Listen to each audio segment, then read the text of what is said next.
Good afternoon, everyone, and welcome to Building Safer Spaces, Harm Reduction in Action, a three-part webinar series as part of this unique partnership offering continuing education opportunities to train social workers in the practice of harm reduction.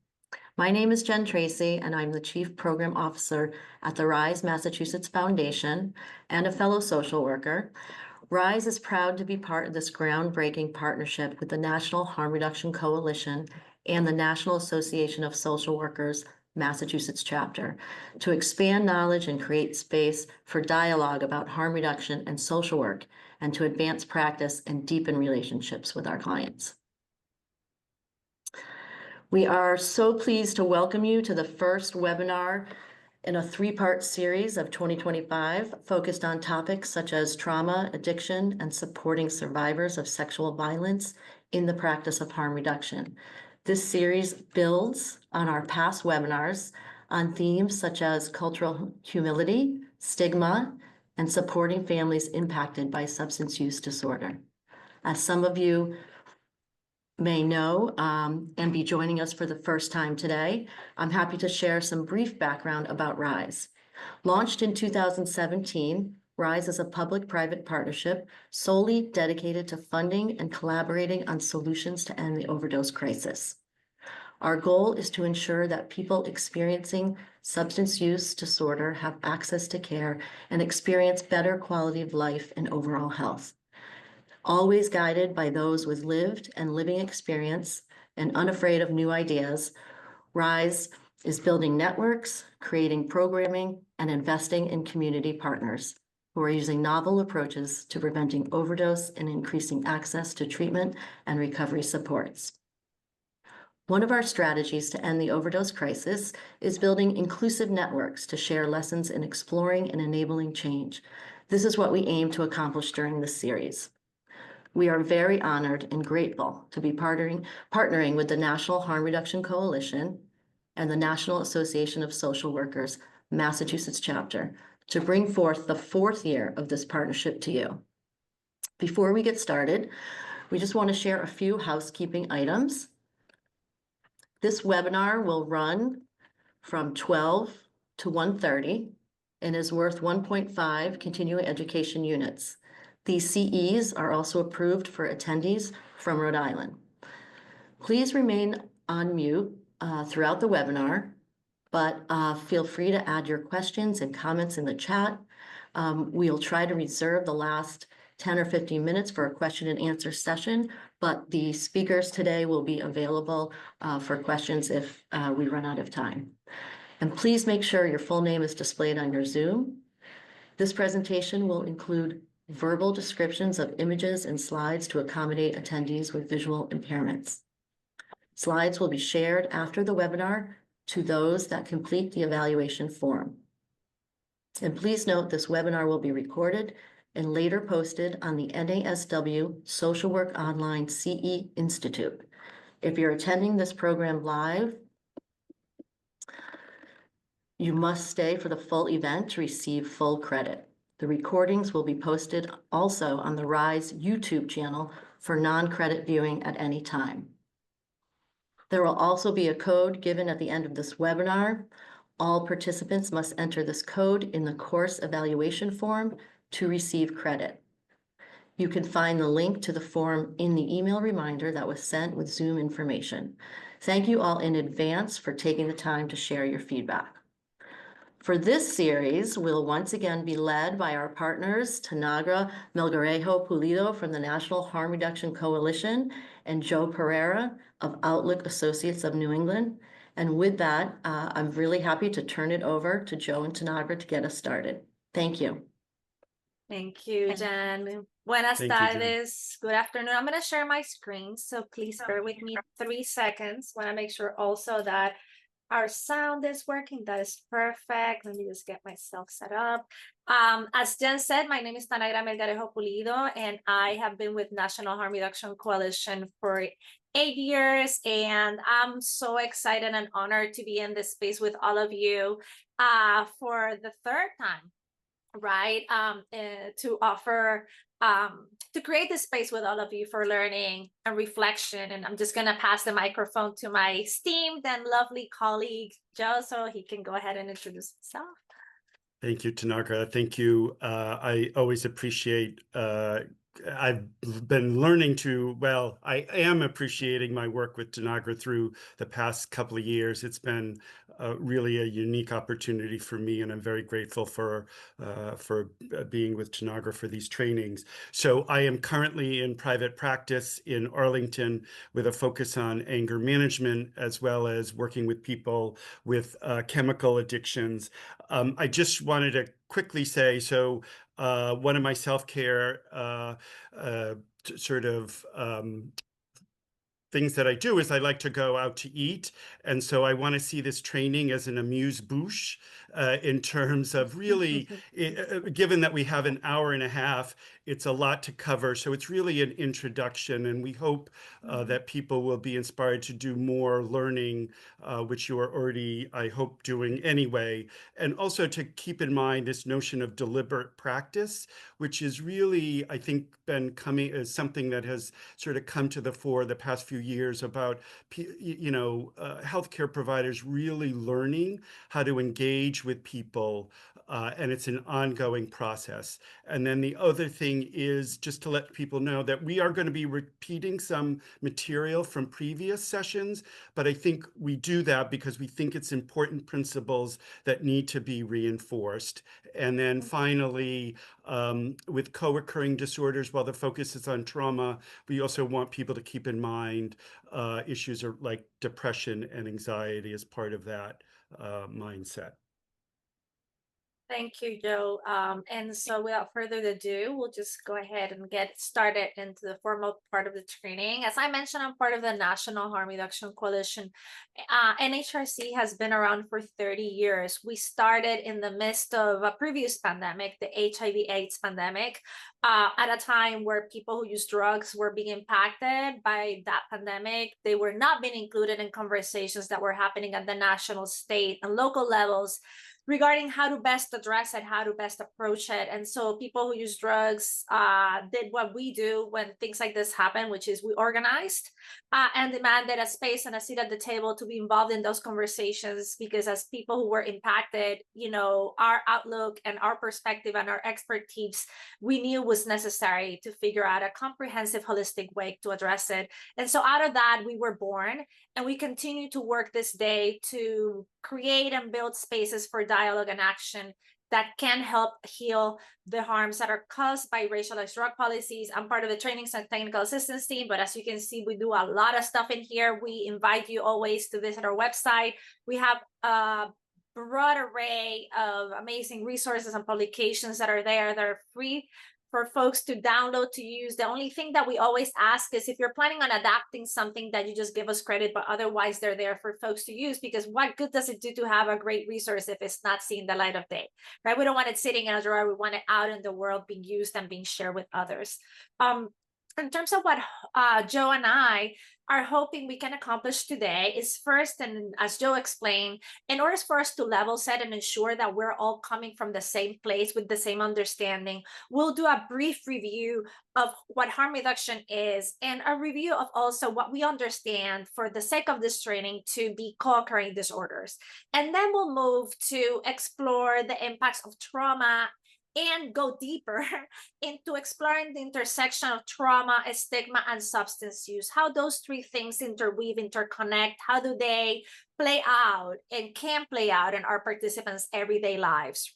And finally, in order to wrap up, we'll move into a space of creating, connecting these concepts, right? And we will offer you two what we think are really amazing approaches, really functional, science-based approaches that can help us as social workers and as therapists and as providers to show up to support our participants that are living with co-occurring disorders, and that, those mental health and substance use, and that is trauma-informed and healing center engagement, trauma-informed care and healing center engagement. So I hope that this is what you signed up for today.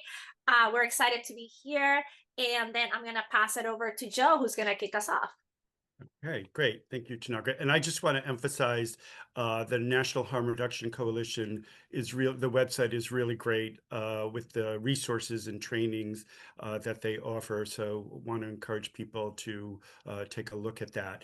So again, this is one of the exercises that we've had in the past, and we want people to write in the chat. So this question, though, why do people use drugs? We want you to put it in the context of people who are dealing with trauma and other co-occurring disorders along with their substance use. Why do people use? And again, with that context. To To cope? self-soothe, to Oh, cope. You want, I can read it, or you want to read it, Joe? go What would ahead, be easier for you? Tanagra. Yeah, go ahead. Yeah, Why don't you we do that? can to cope, relief, it's fun. Absolutely, Nicole. To self-medicate, to manage our emotions, Beth. Absolutely, to numb our symptoms, to self-medicate. Again, numbing to help us cope for pain relief, to escape, to self-medicate. If we have physical pain, Nikita, drugs can be really useful to help manage that. To calm our nervous system. Absolutely, Megan.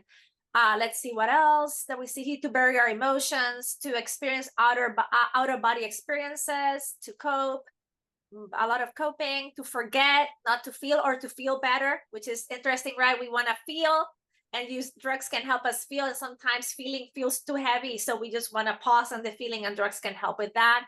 To escape, to self-medicate, to numb, self-medicate, coping, escapisms, to survive, Philip, absolutely. Let's see what else. To mask emotions, to distract ourselves, to blunt any emotional or physical pain, to detach. These are all great. Thank you so much. I think that these are great. To avoid, for social connection, to connect with peers. Again, I think these are great, Joe. Yeah, great, great. And so the next question here is, why don't people stop using drugs? And again, in the context of co-occurring fear, yes, comfort. They can't feel normal. Withdrawals, it's difficult. No other coping strategies. Dependency, yes. Fear of losing connection, yep. Want to be in Not enough. control. Not Go enough ahead. resources, Joe. I thought that was Yep. also really important, Yep. right? Or other Yep. resources. Fear of being alone, yes. Ambivalence, stigma around treatment, exactly. No support, yep. People, places, and things, physical addiction. They become sick if they stop, right? No purpose or reason to, absolutely. Great. The substance has hijacked the brain. It's no longer a choice of will. No. Not being able to escape the physical withdrawal. Other medications not working to treat symptoms, a really good point. Great. All right. So thank you all. Great, great. So when we think about this, and again, we want to have that context that people have different reasons for using drugs and not being able to stop. And so by considering those factors, that's going to help us understand the dynamics with trauma, other co-occurring disorders, and brainstorming options with the people that we're working with to reduce risk for disease or fatal episodes.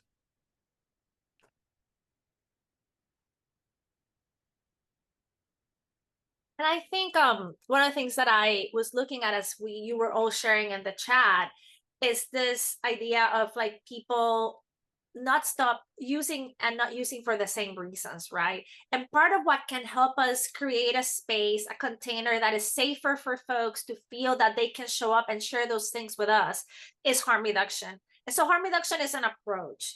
It's an approach that as providers, as service providers, as clinicians, as social workers, we can use to help us create that container.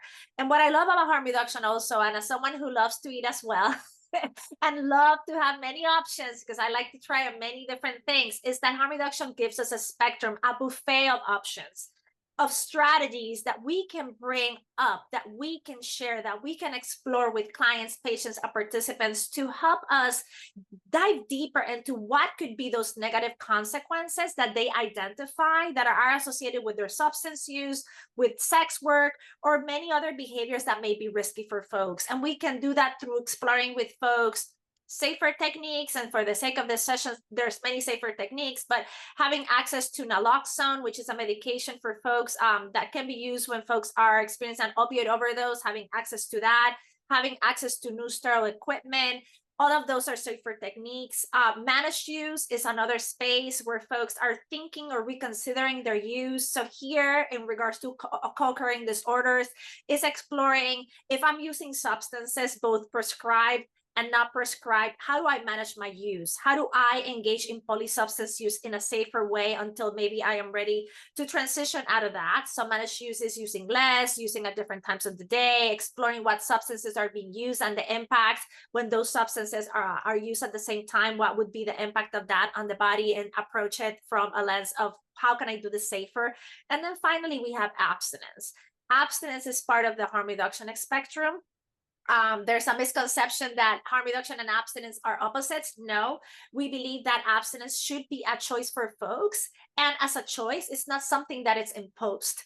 It should not, our treatment should not be hinged on abstinence, or we should not force people into abstinence, because those things do not set up people to succeed. It actually sets them up to fail. And we fail them as providers when we do that. And so when we think of abstinence, is how do we explore abstinence with people? We explore how people have approached it, how they understand it, and how do they think they can get there. And it's, you know, it's part of that process also, figuring out how can we provide the supports, and what are the supports that we actually can bring to the table to help people get there.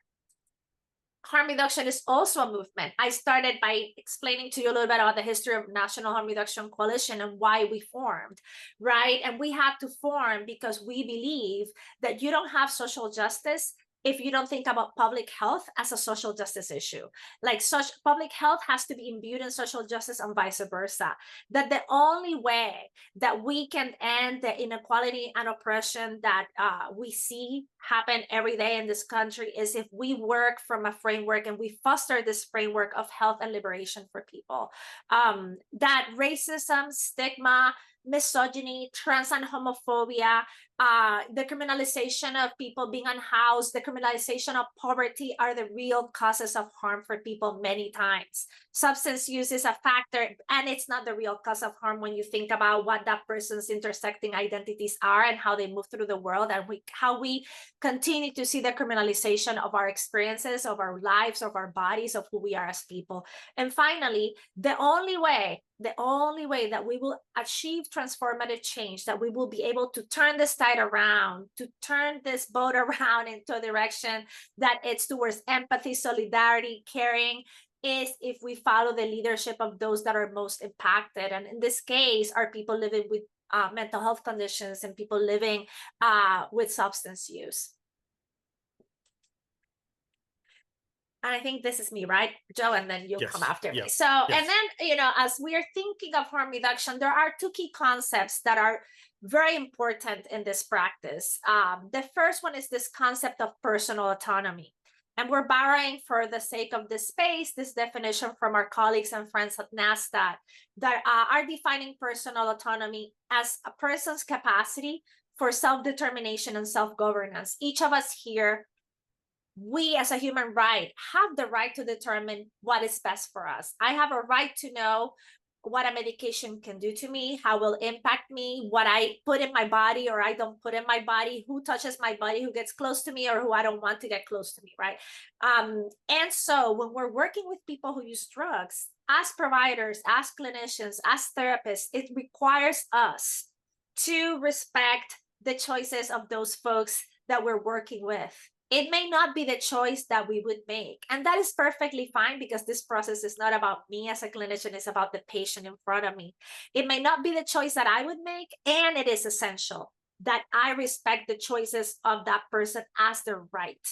Recognizing that most often than not, we all are trying to do the best we can with the tools and the resources that we have. If I don't know something, I can't access it, I cannot put it into practice, right? And so I need to approach this as a therapist thinking this behavior has helped this person survive and come here this far, right? What are the things that they already know? And what are the things that maybe they're not aware of? And how can I create a space for that person to be open to receiving that information and hopefully exploring, other ways of coping, other ways of managing, other ways of moving through the world. But that piece of personal autonomy is very, very important. The person has to be willing and consenting to engage in that practice with us.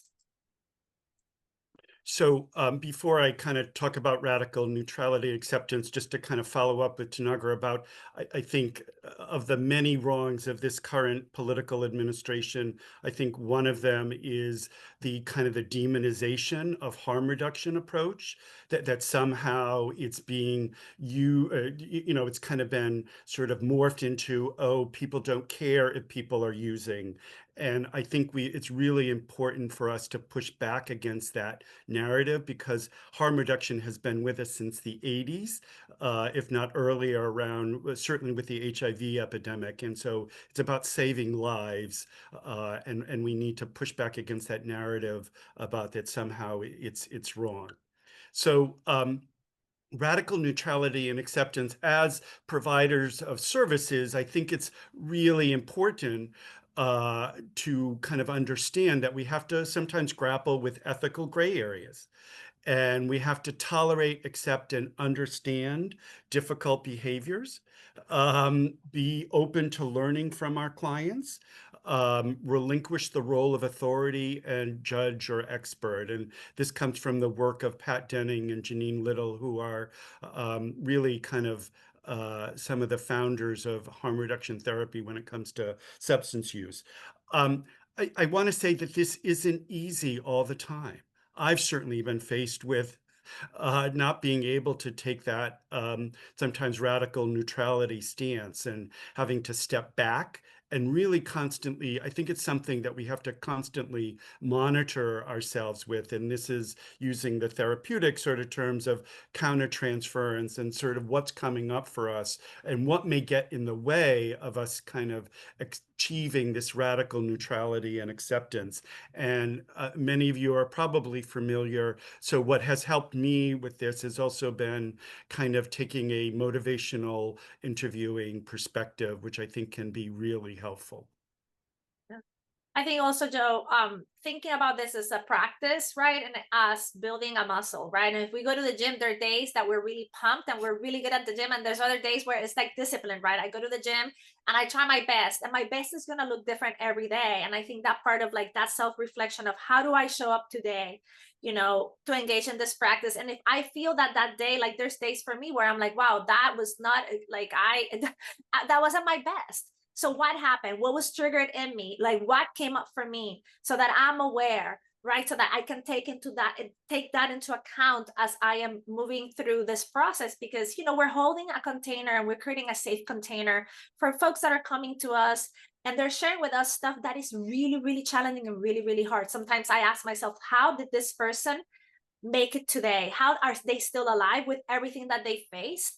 And it's a gift, and also it's a challenge, right, to hold that space, because how do we process that once that person is done, right? Like when they're gone from the space, how do we continue to engage in this practice to care for ourselves so that we can care for others? So thank you for that reminder. It's super important. Sure. And Tanagra, one other point I would make too is just we have to give and I think we've talked about this in a prior training, give ourselves space to make mistakes, and this notion of seek improvement, not perfection. So thank you. Absolutely.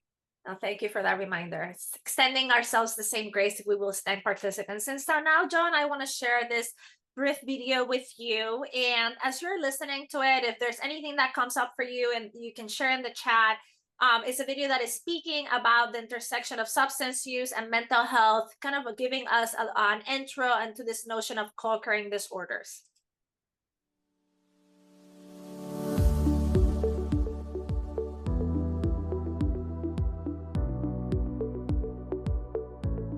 Drug use is often associated with health harms.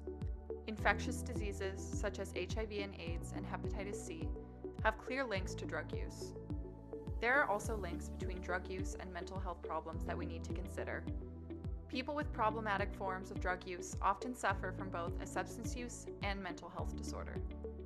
The coexistence of a substance use and mental health disorder in the same person is usually called psychiatric comorbidity in people who use substances, or dual diagnosis. There aren't many figures on the extent of mental health disorders among people who use drugs, but the numbers affected can be very high, up to 80% in certain groups of drug treatment patients. Depression is the most common mental health disorder associated with substance use, but anxiety is also often seen, and comorbid substance use disorders are more common in people with psychosis. Compared with people who have only a drug use or mental health problem, people with comorbidity have more emergency admissions to general hospitals and to psychiatric hospitals, and more of them die by suicide. Substance use and mental health disorders are interlinked in different ways, which are sometimes overlapping. In some cases, a mental health disorder can be considered a risk factor for drug use, which may lead to the development of a substance use disorder. In other cases, drug use can trigger the development of a mental health disorder. Clinical practices also show that comorbid disorders often interact to make each other worse. It is often difficult to diagnose comorbidity among people who use drugs. For example, in a person entering drug treatment, acute psychiatric symptoms might be attributed to their drug use, or the effects of withdrawal or intoxication from drugs may be misinterpreted as psychiatric illness. Patients need careful diagnosis and integrated treatment, where the two disorders are treated at the same time with knowledge keepers from both fields working together. Providing this level of care is a major challenge for all parties involved.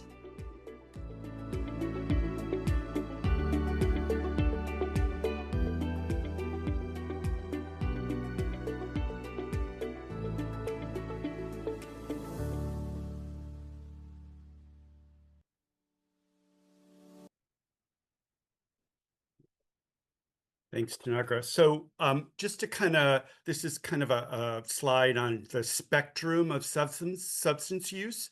So from non-use all the way to addiction. And so I think it's important as we do an assessment in working with individuals to keep a couple of things in mind. One of them is that many of the people that we work with use different drugs. And so we have to assess them each differently, that a person may have one drug and it may be a beneficial use or a lower risk use, where their other drug use may be more on the higher risk use or addiction. And so we have to sort of tease that out, which again can be challenging. And also keeping in mind that along with this spectrum is how much their other mental health symptoms such as trauma, depression, and anxiety may be feeling more intense. So they may go from beneficial use, for example, to lower risk use or high risk use. So I think that's important to keep in mind. The other thing too is sort of, I think, and this comes with people's prejudice about the dangers of drug use depending on the drug. And so a person, I've told this story in a prior seminar that I worked with an individual where he was working with a provider, and he shared with her that he had been misusing prescription drugs. And so she immediately sort of went into, well, you need to go into detox. Without really fully assessing sort of his relationship to the pain medication. But for her, it signaled, okay, he's misusing it. He must be in high risk use or addiction. And so we need to be aware of that, along with a person moves back and forth between these stages over time. And so again, depending on sort of when or how a person may be sort of medicating themselves, for some underlying mental health disorders, that's going to have an impact. Or maybe they've stopped taking their medication, and so they're using sort of other drugs to kind of help with those symptoms. And so again, I think it's important to I think this is a really helpful way of looking at a person's use of substances. And then, so when we think about substance use disorders and mental disorders, and then those kind of what sits in the middle of those co-occurring disorders, what we want to think about here is what's going to be most pressing at the time that you are meeting with the person. So you may be sitting with a person and their trauma symptoms or mental or depression, anxiety may be taking sort of more of a kind of a more serious problem, or it could be another time where their substance use is becoming more problematic. And so I think it's important to kind of be aware of those nuances. Yeah. And I think also, Joe, if I may interject, I also think Yeah. it reminds us that we're working with people that are full human beings, and that these systems are set in us siloing people. And that somehow what we hear is, oh, I cannot give you mental health treatment until you stop using, right? Or and then, and so that is complex and problematic, because that person may be using because of mental health conditions, maybe because they're not diagnosed, misdiagnosed, because the medication that they're receiving is not working, and the folks that are prescribing those medications are not listening. I have seen so many participants try to, like, they have, here in Puerto Rico, for example, you get an appointment with, if you have the health insurance from the state, you get an appointment with a therapist every 6 months.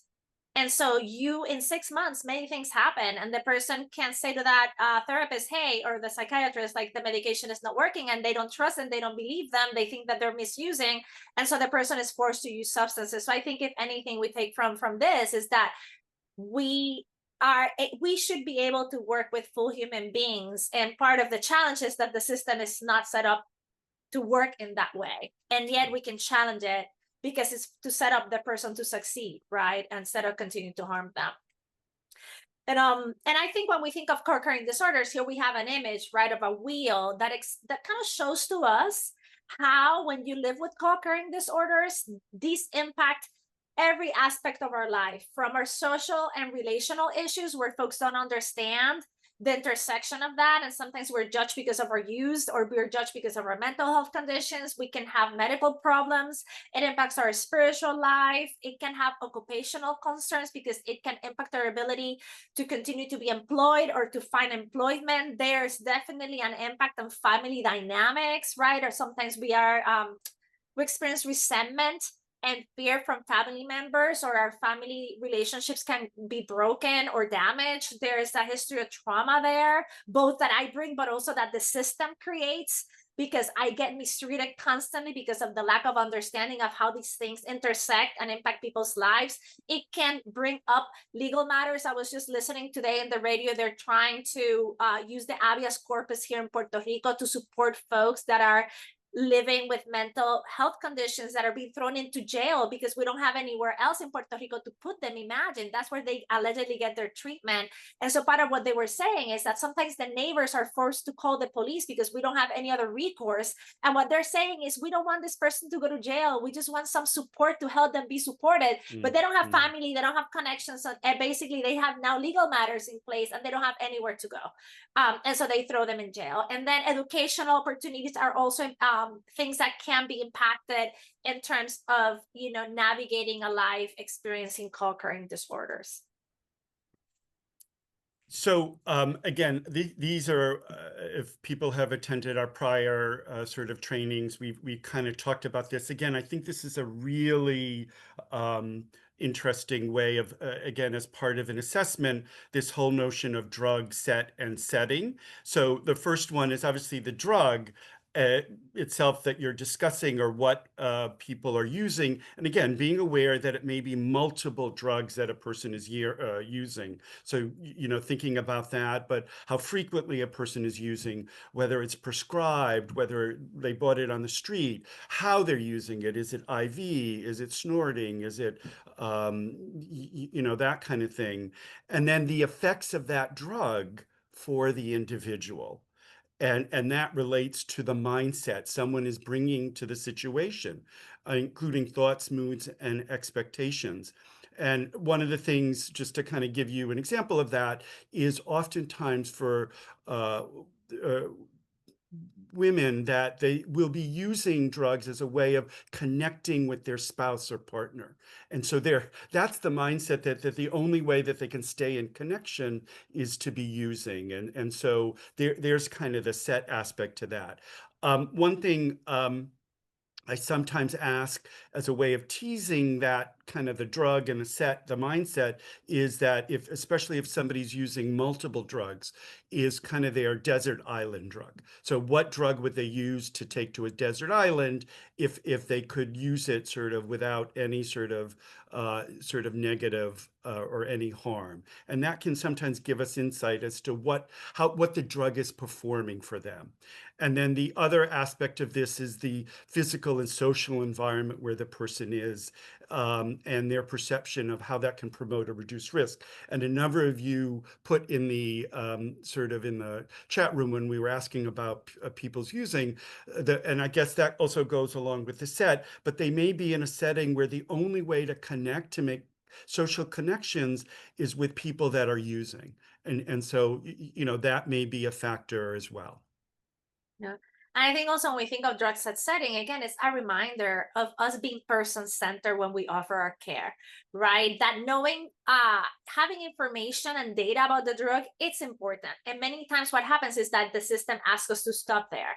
And what drug set setting, which is based on Norm Simberg studies and also on the Vietnam studies, is that the person and the setting are just equally as important. And many times, if we can impact that mindset, that human beings experience and the setting, their physical and social environment, we can support that person to make changes or adaptations in regards to how they view and interact with substances. And so I think that piece of drug test setting, I guess, is another reminder that, although the system is intent on making us work in silos, that it's so crucial for us to see the whole person when we're doing this work. And now, Tanagra, sorry, just to add, it's Go. an added promotion for our next training. Actually, next Yes. week, we're going to be focused on drugs and the sort of the effects of different categories of drugs. So just wanted to mention that. Yeah. Absolutely. Because one thing that we know also as providers, like I'll tell you, I never got drug education. The only thing that I got is do not use. And many of us as social workers never get good drug education. If I know what a substance can do for someone, that can help me understand why that person may be choosing to use it. It can help me ask questions from a place of caring curiosity, right? To help me understand the nature of this person's experience and what that substance may be doing for them. And then maybe we can identify alternate things that can work just as well or equally as well as that substance. And one of those things is people navigating trauma, right? So when we think about trauma is all of these things. The thing that I want to name also is that many times we stop at the individual. And what we want to offer you is that trauma extends beyond the person, that the experience can be very personal. Also, there's interpersonal trauma and there is collective trauma. And saying that in this particular moment in time, I think is really important to name it, right? That we can experience collective trauma through, homophobia, to transphobia, to xenophobia, bullying, ableism. We also can experience individual trauma from our own experiences through adverse childhood experiences. We can experience medical trauma. We can experience microaggressions. There's historical and structural trauma that we know, we hear, we hold that space for participants every day. We can experience trauma in terms of our own relationships with our family members, with our communities, right? So trauma, it's complex, it is multi-layered, and for many folks, the going to receive services is a constant retriggering of that trauma experience. And many times it has nothing to do with us. I think 100% of the times it had nothing to do with us as providers. It has to do with what we represent in terms of a system that has harmed people very profoundly. And so for effects of this session, we want to offer you this definition from SAMHSA's concept of trauma and guidance for offering a trauma-informed approach. And SAMHSA defines trauma as the 3 E's: the events, the experience of events, and the effect of those events. So individual trauma, because we're going to move into collective in a second, individual trauma results from an event, a series of events, or a set of circumstances, right, that is experienced by a person as physically or emotionally harmful or life-threatening, and that has lasting adverse effects on that person's functioning, their mental, physical, social, emotional, or spiritual well-being, right? So here's an experience that the person has gone through that has been harmful or life-threatening, and that will have lasting effects, right? And that those effects can get triggered at any minute. You know, it can be 5 years since that happened, and then all of a sudden you hear a noise. That's happened to me, where I hear a noise and it brings me back to that particular moment in time, or a smell. I'm very much of like in terms of my senses, smells connect me to experiences. And I smelled a perfume once from someone that someone wore that I had experienced like a situational trauma with, and that brought me back to that place. So I was like, I was caught completely unaware that that was happening, and I had to take in all of the practice that I have shared with other clients and participants to say, okay, let me breathe, let me center, let me do the mindfulness, right? Because sometimes you don't know that you're going to have that experience, right? And I think if you can think of your participants, that may be also something that happens to them.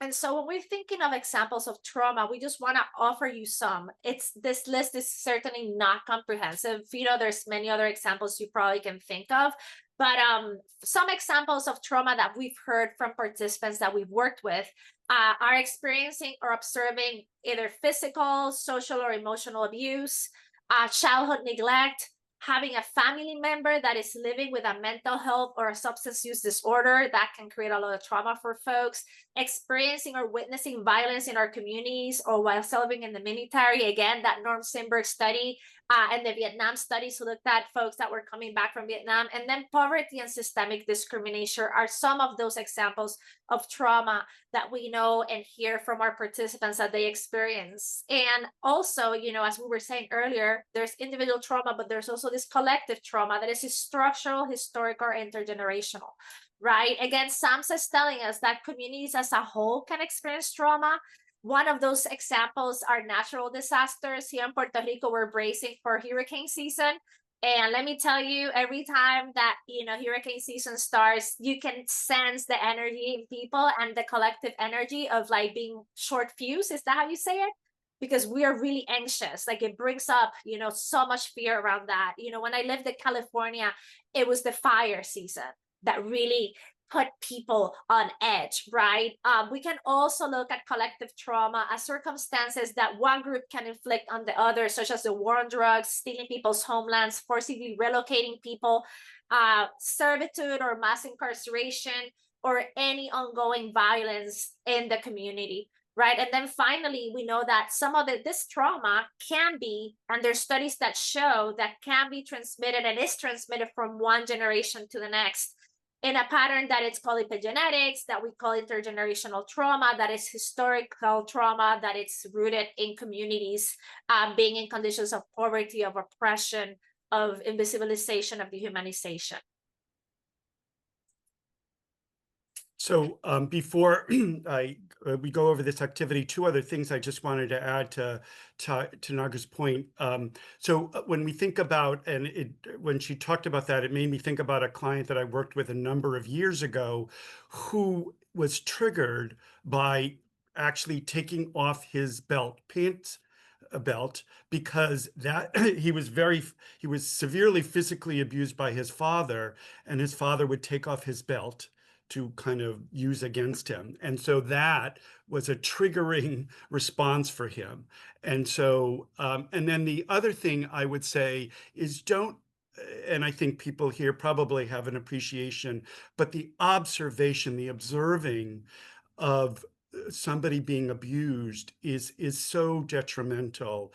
And we may think, well, they weren't personally victimized by it, but there are all sorts of ramifications that can come from observing someone else being abused. So I think that's important to keep in mind. So here's another kind of group activity for people to add in the chat room here. So reflecting on this question, what are some ways that trauma and/or other mental health disorders impact a person's ability to engage in services? Tanagra, do you want to read them? Yeah, Yeah, absolutely. I'll be happy to read them. There is sharing, I'm going to help you are words that can trigger fear and substitution. Absolutely. There's re-traumatization, fear and paranoia. There's a fear of the unknown. There is certain fear again, difficulty trusting others. There's stigma, there's shame, mistrust, mistrust again or distrust, past negative experiences with treatment. Absolutely. Disorganized thinking, a fear of being judged. Absolutely, Megan. Shame, resistance, distrust, stigma, paranoia about intention, self-awareness, shame or feeling judged, distrust of perceived authority figures, lack of trust, fear, difficulty opening up to others, burnout, shame, avoidance, feeling overwhelmed, not trusting our providers. We shut down. It's a fear of reaching out. And let me see, distrust again, not feeling you deserve help or support, this sense of not being non-deserving, right? That is so pernicious and so harmful to people.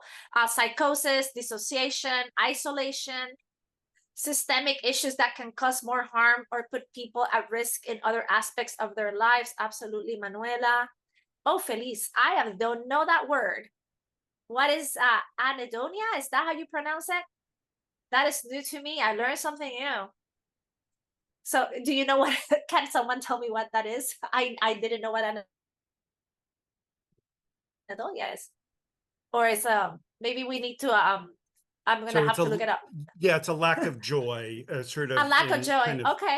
yeah, I have something new for my dictionary. yeah. Not being ready, self-medicating, absolutely, Rochelle. A lack of support. Oh, this is great, Alexis. Transportation, people, etc. So the lack of support, right? That also set up people to fail. Great. Cultural factors, poverty, limitations, stigma, lack of representation from the BIPOC community and the provider community. Absolutely, Sarah. Cultural safety. Where do we find that? Right? Feeling the therapist won't, feeling they won't heal well enough for the therapist. Oh, absolutely. So Joey, that's a great point. Me trying to please the person, right? Like, I'm not going to be enough. So why should I engage if I'm going to fail you because I failed everybody? Right. Absolutely. Great. Tendency to isolate. These are all fantastic, folks. Great. Yeah. Culture of silence. All great. Again, mobility issues. Right. Absolutely.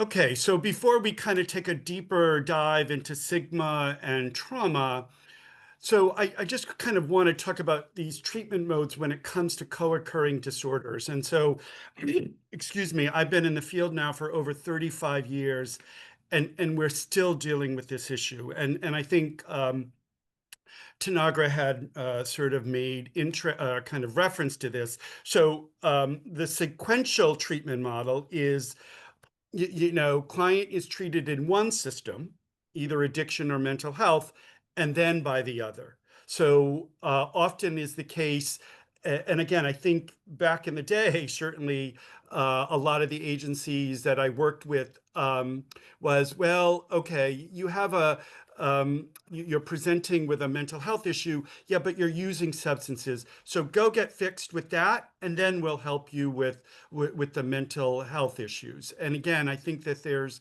still that occurring. The parallel, which is a little bit better, so they're simultaneously being treated in both the mental health and the addiction treatment settings at the same time. The problem with this issue is coordination. It takes a high level of coordination if the person is really going to be helped in this parallel system. And then obviously the gold standard is the integrated system. Where both a person is treated in one setting for clients with co-occurring disorders. What I would say is, while that has improved somewhat over the years, we're still deficient. And what I would say, unfortunately, there are programs that call themselves co-occurring, and they are really not co-occurring. They kind of give lip service to one or the other. And so we have to be really careful about that, especially if we're finding that we need to refer a person to one of those programs, is to really kind of assess that. And then these are kind of the important treatment considerations for co-occurring disorder treatment. Obviously, this is going to be useful for whether a person just has a substance use issue or just a mental health issue, but it's clearly important for people with co-occurring disorders because of the level of difficulty, so that treatment engagement. And so people just talked about what gets in the way of the treatment engagement, and then the continuity and sort of the incomprehensiveness of these programs, and then the treatment phases, acute. So this may include detox, the subacute, a step down, the stabilization and long-term stabilization. And again, I think we are woefully lacking, as Tanagra pointed out, in Puerto Rico. There's no place that, other than incarcerating these individuals who need kind of these other treatment programs, and then continual reassessment. And that goes into also kind of connected to the treatment phases. I would say two other things about this. One of them is, unfortunately, health insurance, or the lack of health insurance, or a particular health insurance. You may think, okay, they would be best suited by this program, but their health insurance doesn't pay for that particular program. And so that's going to be an issue around some of these considerations. And then I think the GLBTQ plus community not having services for those individuals, or people that are pregnant or who have children. These are going to be sort of issues that those are going to be issues that, again, sort of prevent engagement for their co-occurring disorders. Thank you, Joe. And now we're going to look at one of the biggest barriers that folks have identified in terms of being able to access services, to remain in services, just to find care that is compassionate and supportive, and that is stigma. And so when we think of stigma, we want to offer you this image, right, that is telling us that stigma is broken down in three core sort of pieces. And the first piece of stigma, or the first part, is the stereotypes, the ideas that society help us form about folks that are behaving in ways that we're not considering part of the norm, right? That they're stepping outside of what is acceptable. So when we think of this, is we can think of people with substance use disorder are incapable, people with mental health conditions are fragile, people who engage in sex work are dangerous, people who use drugs cannot recover. And then from those ideas, those stereotypes, we move into prejudice. This is the beliefs. We move to the heart. These are the things that we start feeling about folks. We start feeling that they're scary, that they're shameful, that they're less than, that they're not capable, that they're not trustworthy, that they cannot adhere to treatment, right? Et cetera, et cetera. And then from those ideas and those beliefs, we move into discrimination. And this is the thing we see, right? We see the discrimination. This is what we witness. These are the actions. And we have to name that those actions didn't happen out of nowhere, right? They have roots in both those beliefs and those stereotypes. And we can see discrimination in two different sort of buckets. In the social aspect, I don't want those folks with mental health conditions living next to me. I don't want the community-based mental health treatment program to bring their van and park it in the Walmart parking lot. I don't want them to be working with me. I don't want their kids to be going to my kids' school, etc. And then there's the structural discrimination, right? That happens when we don't hire or support people with mental health or substance use lived expertise. We don't support people. We don't have systems in place to support people to thrive, to grow, to develop. Because we have no recovery education, right? And we don't think people can recover, so we don't set them up to succeed. We don't have health insurance in our spaces, you know, that can't cover folks' medications, right? And so many of them have to pay out of pocket for that. And so all of those are discriminations, examples of discrimination that people experience on a day-to-day basis, right? That lead to stigma, that lead to shame, that lead to invisibilization, that lead to dehumanization because of being considered different, right? So when we think of stigma, we can say that stigma is a social process. It happens because we perpetuate it as human beings. And this system, this social process reinforces this relationship of power and control where I, the person who's not stigmatized, can say, oh, those people are bad, they don't deserve treatment, they don't deserve care, they are dangerous, they're not good. And so that would mean that there's a status loss and discrimination for the person that lives with the stigma. For those of us that are stigmatized, we're seen as less than, right? We're not seen as people, basically. So stigma is the belief, and discrimination is what happens, is the action, is what we see. So again, I think these are one of these principles that if you've been in our prior trainings, we've talked about, but it really is important because I think it gets in the way of our ability to provide services.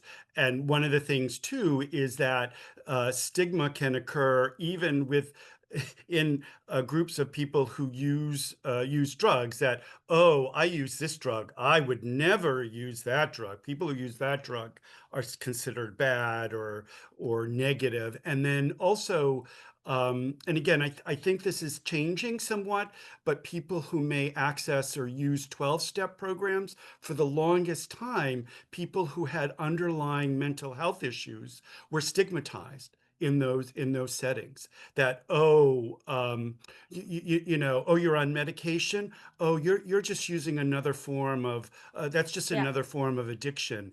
And again, it keeps people then from not wanting to, that where maybe the 12-step or a self-help program could be helpful, kind of keeping their distance because they're being stigmatized. So I think it has this kind of almost sort of this synergistic effect between stigma and trauma causing stigma can also be traumatizing. The other thing I would say around that is I do a lot of work with men, and that men may have been traumatized as children, but they're being stigmatized because they don't want to be, this acknowledgement that maybe they were victimized is something against that kind of masculinity code that you're not supposed to be a victim. And so there's the stigma involved with that. Yeah, and I wanted to name, because I think some folks uplifted also, I think those are really important highlights to make, Joe. Someone made commented in the chat about access for folks that are BIPOC. I will say, as a Puerto Rican person who has grown up in this island, that and in a family that is Latina, you know, my father was Cuban, my mom was Mexican, the idea of receiving mental health treatment or going to receive any kind of mental health support was like, you don't do that. First of all, because los trapos sucios se lavan en casa, which means dirty clothes, you wash them at home, which means you don't talk about your private stuff with anybody else. So that's the first one. You're breaking that code. How dare you go and tell them what's happening behind our closed doors? You're like a traitor. And B, also, the people that access these kinds of services are called, and I'm going to use a really offensive word, locals. They're crazy, right? And so, you know, how come then, like, we don't want to have a crazy person in our family. Not only are you sharing our own stuff, you're also like, you know, like considered crazy, which is a horrible way of putting it. And it's really stigmatizing. And so that prevents, again, people from accessing services, A, because our community is telling us that we shouldn't be doing that, and B, how do I access those services from a person that is going to be able to understand me and really take into account the context that I bring in and my own experience as a person from a different culture, right? How am I going to feel seen and heard and understood? And so I think that piece also can lead to more trauma, right? To re-traumatization or more of an experience of trauma for the person. I will just also say, I was working with a participant that was looking for a therapist, and one of the things that she was saying to us is that she was able to talk to her ancestors, right? In her culture, she was connected to her ancestors, and she had got to a therapist that told her that she was hearing voices and that she had to X, Y, and Z. And so we had finally been able to connect her with a therapist who was Puerto Rican, who understood that context and could work with her, you know, from a place of her being able to talk to her ancestors, not as hearing voices, but as a connection to self and to community, which was fascinating to see how her whole experience shifted after she was connected to this other therapist. So what trauma-informed care is, and again, many people here may be familiar with this, is that it's sort of shifting that approach, that what's instead of what's wrong with you to what happened to you. And so one of the things that, next slide, please. So it's an approach in the human service field that assumes that each individual that comes through our door is more likely than not to have a history of trauma, especially when you're working in the addiction field around this. And one of the videos showed that up to, in some settings, up to 80% of individuals have co-occurring disorders.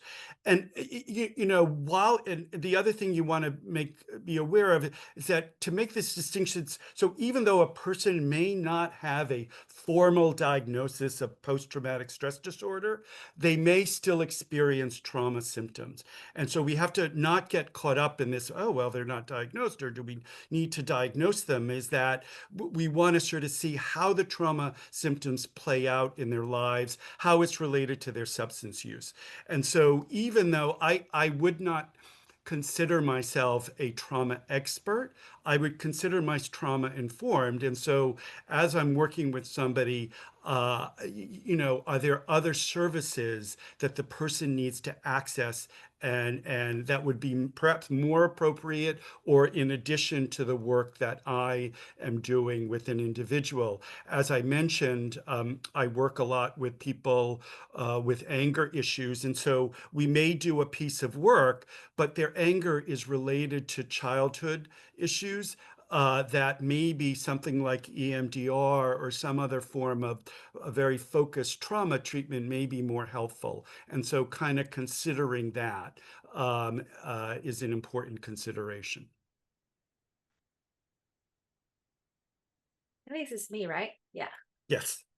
Yes. So we are working from a trauma-informed perspective. I think part of what we are being asked to do, instead of being problem-focused, that we engage from a trauma-informed space. And so when we see a participant come to us and they're behaving in a way, and we immediately think, oh, they're being oversensitive or they're being reactive, maybe another way of viewing this or approaching this is by saying or thinking, maybe trauma is being retriggered and is resulting in strong emotions, right? When we see what we have been thought or told that is aggressive behavior, maybe this is someone who feels there are potential threats and they are using anger to help them stay safe, right? Someone who seems to refuse help.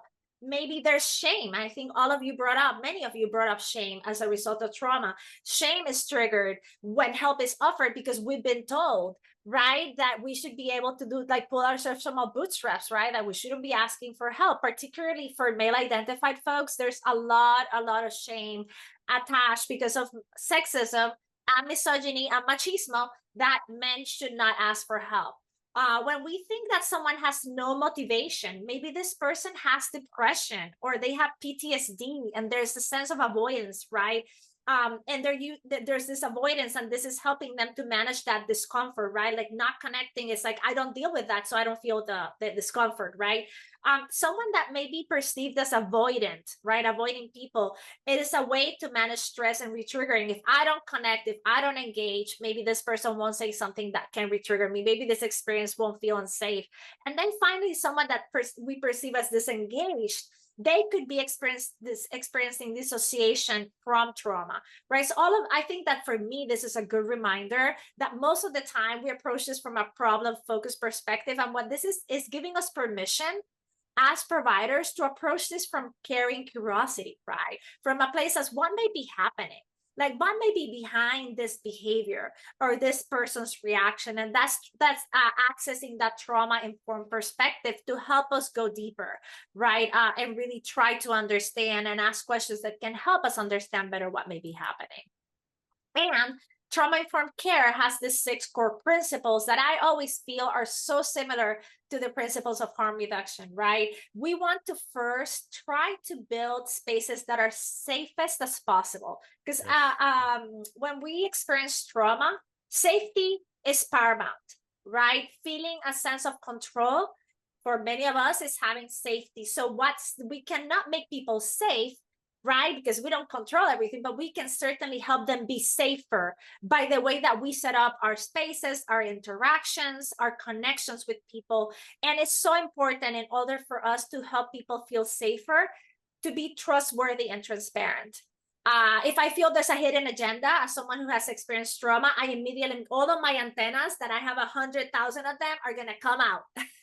I'm going to try to, I'm going to start telling myself 100 different stories to figure out what is happening, because I have a need to make sure that I'm making sense of what's happening. And maybe my making sense is filling out blanks with words that may not be the words that that person would use, right? So that's creating a barrier for me to connect. So how do we create spaces that are transparent and that we are trustworthy, back and forth, that I am showing up and sharing with you the information that I have, and that you can then take that information and that you can use it in the best way possible. We want to also create spaces where there's opportunities for peer support and mutual self-help.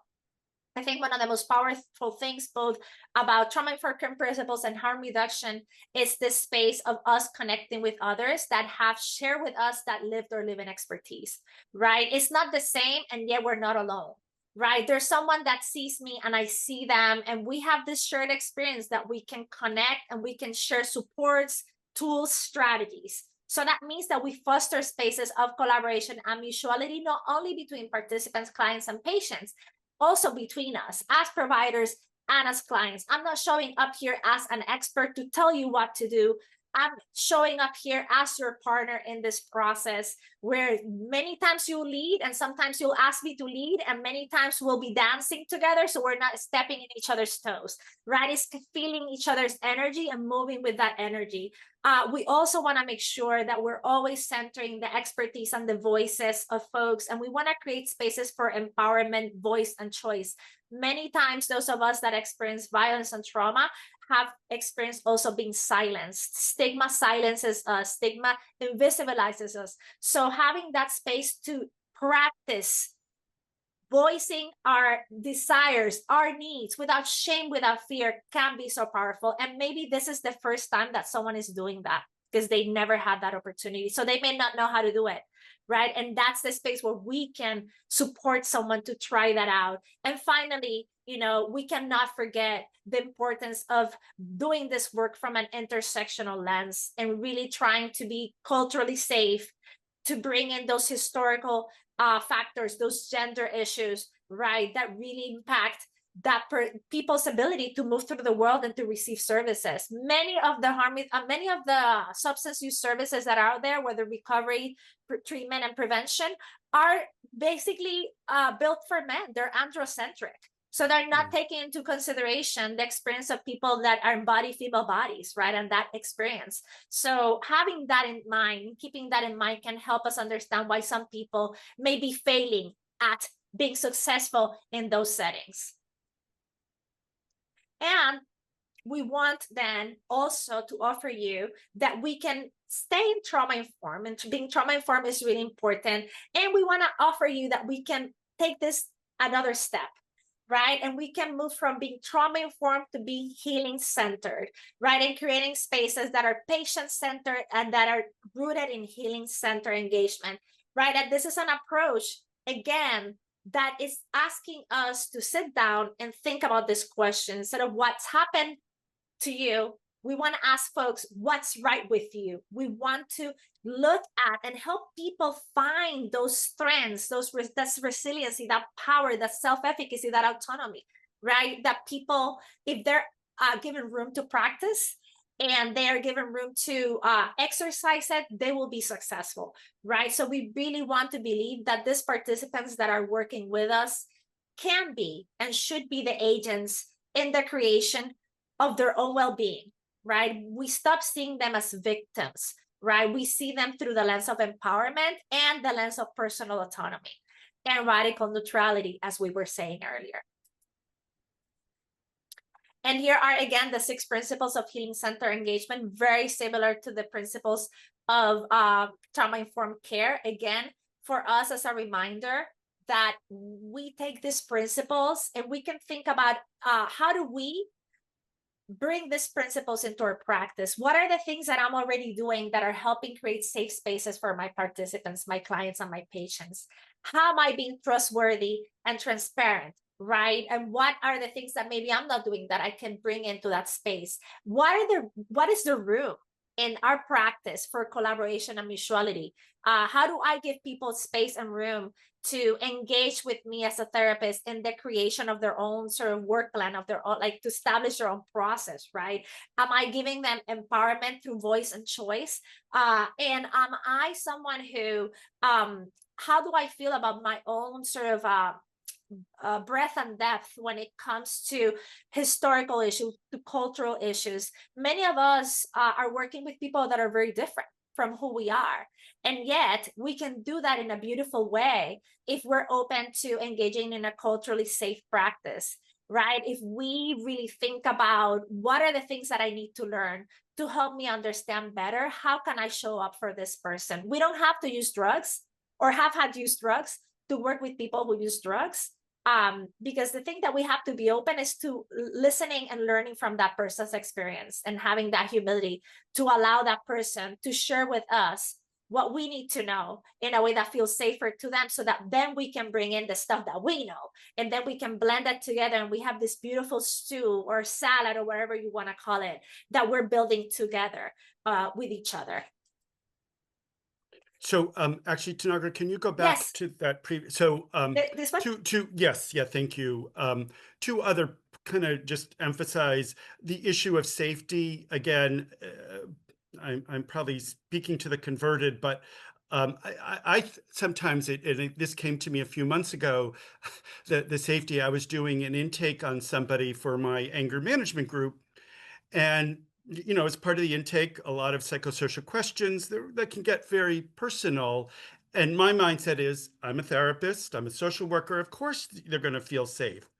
And as I was asking these questions, and as we were kind of uncovering some things, he kind of hesitated and said, "Okay, what's the point of this?" To ask these questions, and I think it was a valid question. I probably didn't frame it in the way I should have in terms of what I was going to be doing in the intake session. And to his credit, he kind of set a boundary. We talked about it, and then he did feel more comfortable. But it just brought to mind how the importance of safety and a person feeling safe in our space, and not just make assumptions about it. And then the other piece is the trustworthiness and transparency. When we think about the use of ourselves in the work that we're doing with clients, and I think one of the ways to be transparent is being able to say, I don't know. And to give ourselves and our clients the space for that, yeah, I'm sorry, or I'm not familiar with that. Can you let me know? Rather than pretend that we do know. And certainly in my work, sometimes with adolescents, they have a sixth sense of knowing. You don't know. You don't know what I'm talking about.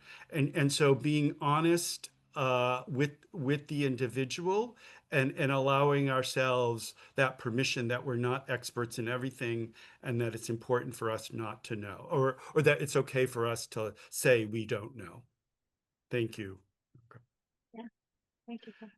And then sort of just the kind of wrapping up here, I think the practicing the principles of harm reduction and healing centered engagement, sort of as we think about trauma and co-occurring disorders, is just to kind of re-emphasize again, release of ownership over other people's process and outcomes, that we are in some ways facilitators, rather than that we are in control of how a person is going to access help or needs help, as kind of what Tanagra has already talked about. Honor any positive change. I think I do some teaching, and I always try to tell students, let's not forget people's strengths. And especially in doing an assessment, to kind of look for that. Um, um, Robert Brooks, who was a psychologist at McLean, and he's done a lot of work with children and adolescents, he talked about finding the islands of competence for these individuals that are sort of that we're coming across. And if I very quickly, he gave this example of this child who just refused to go to school. He would get out of the bus and immediately kind of run into the bushes. Well, they came to find out as some of you know, schools have pets, like a gerbil or a fish. He was very interested in that, so he was put in charge of taking care of the school's pets. Well, guess what? He came to school.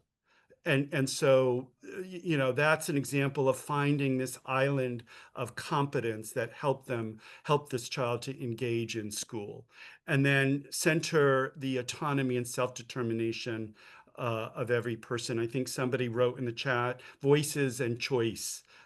Which I think is really important. And I think harm reduction gives us as helping professionals freedom, and not automatically feeling that we have to be responsible for someone's care.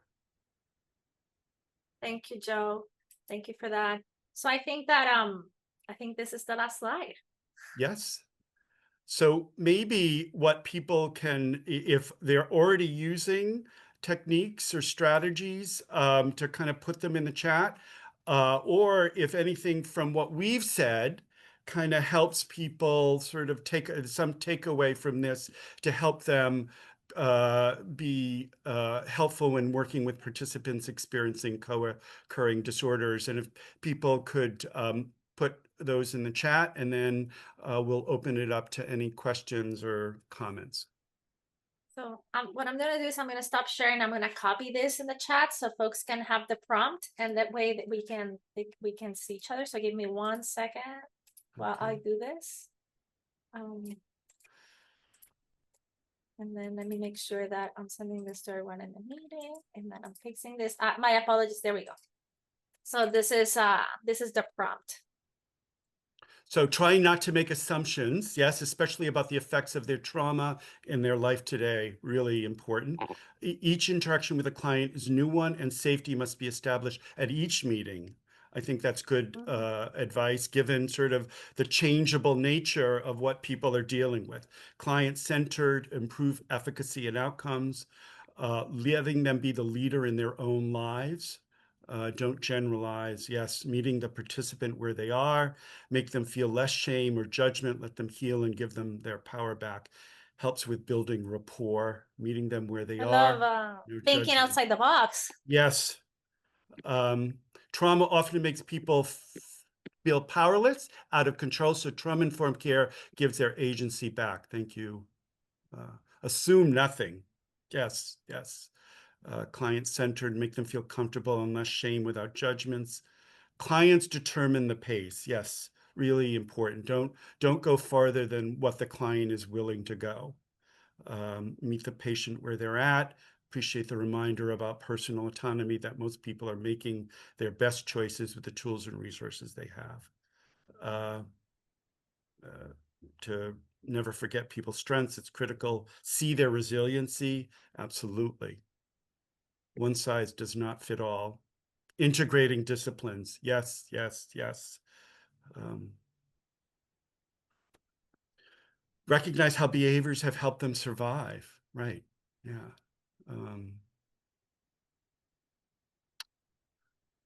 Great. So maybe, being authentic and not sounding robotic. Yes, there's the authenticity.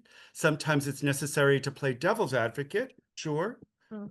Yeah, to kind of give them another perspective. Again, that's where motivational interviewing can be helpful. Where are they in the stages of change? Because if they are sort of in pre-contemplation, there may be less room for devil's advocate versus if they're in contemplation or decision-making. Yeah. Listen to where they're at, building rapport. Great. So, questions or other I thoughts? think if Yeah. folks Oh, have sorry. questions and you would like to use your voice to ask the questions, you can raise your hand. There's a raise hand feature. And in the order that you do so, Chris Belly can unmute you. And you're always welcome to ask your question if you want to type it in the chat. And if you would like just to say it out loud, there's a way to do that too.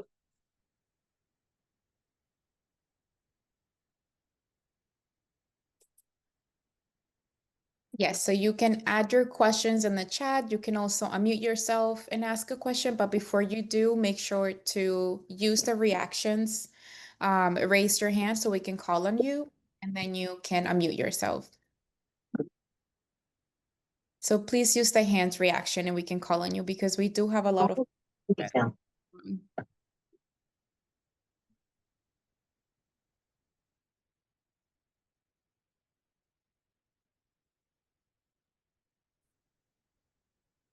There's a question in the chat, Joe, or a comment. I find it difficult to address marijuana use, cannabis use with people with psychosis, getting through to them about the risk, etc.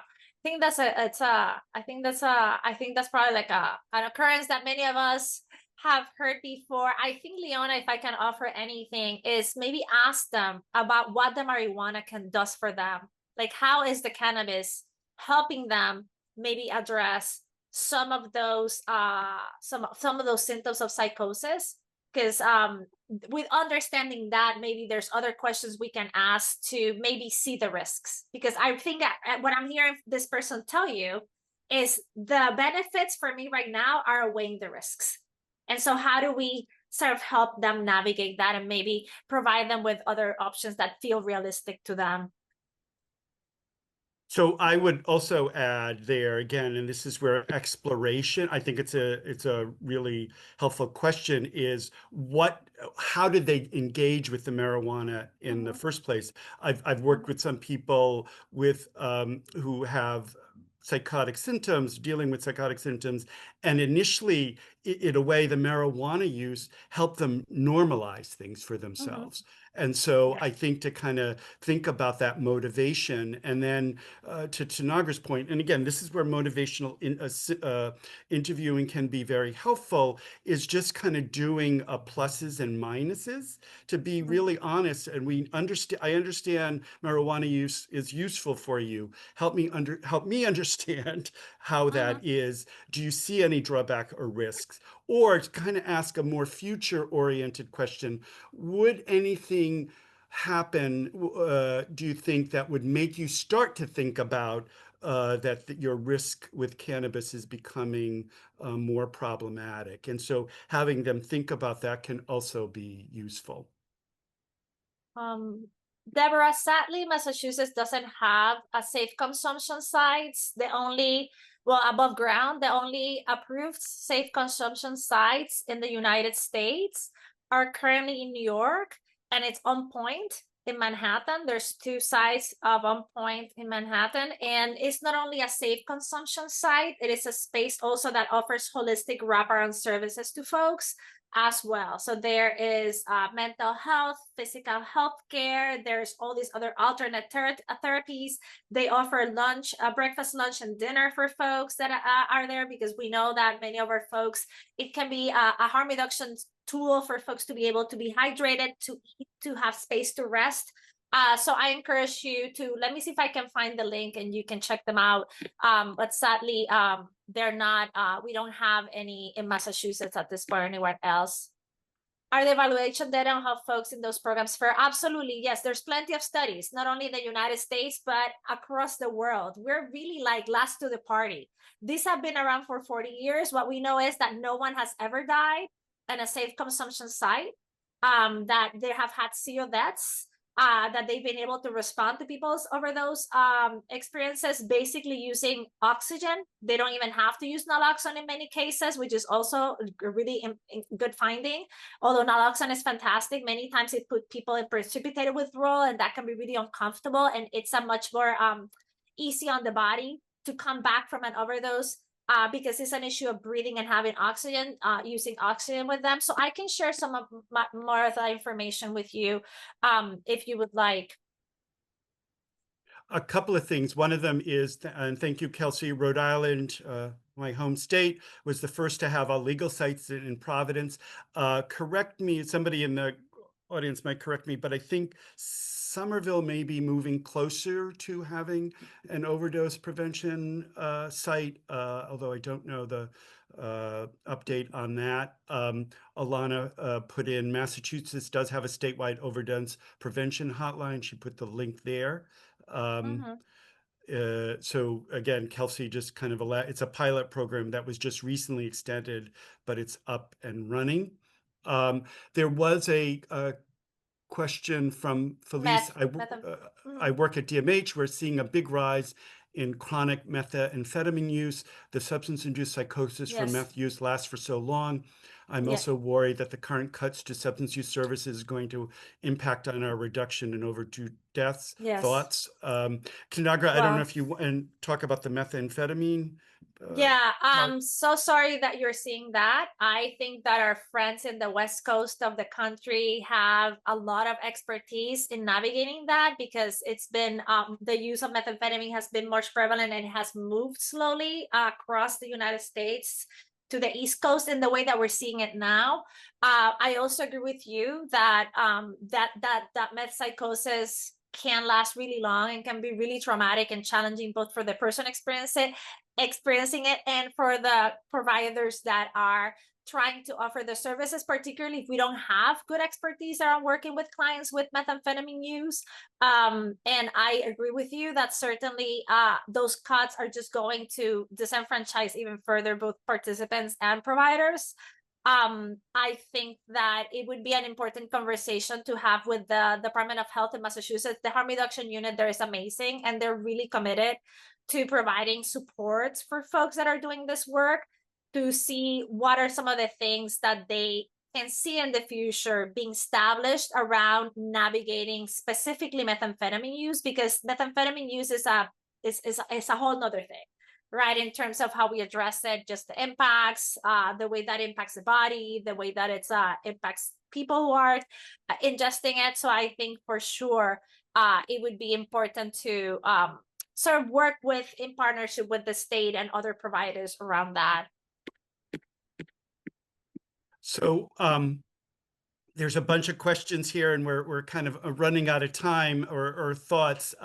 With regard to the current political environment and the effects of sort of the budget cuts, unfortunately, I think it's going to be bad. I don't know what else to say about that. I think it's going to make our jobs harder for people to access treatment. It's kind of ironic, although maybe it isn't, given is that Robert Kennedy Jr. is in recovery, and one would hope that he would be more sensitive to these issues. My sense is he's not. And given his privilege, he was able to access services because he had the resources to do it. So, you wonder whether that, or I'm guessing it likely impacts on that. I don't know, Tanagra, if you have thoughts about that. I mean, I wanna echo what you're saying, Joe, and I also want to address Linda's question, which is a really good one. I think whenever we're thinking about polysubstance use, there will be effects and side effects and complications, and there are many reasons why people engage in polysubstance use. I think those are some of the things that we explored today. I definitely think that as providers, it's helpful to us to know that we're dealing with a really hostile climate, where a lot of resources may no longer be available, or the access is very much reduced. And that, I think as providers, there are a lot of things that we can do in our own practice with people that can help in some ways counterbalance some of those cuts, right? Because, the reality is that harm reduction started to be practiced in this country without any funding.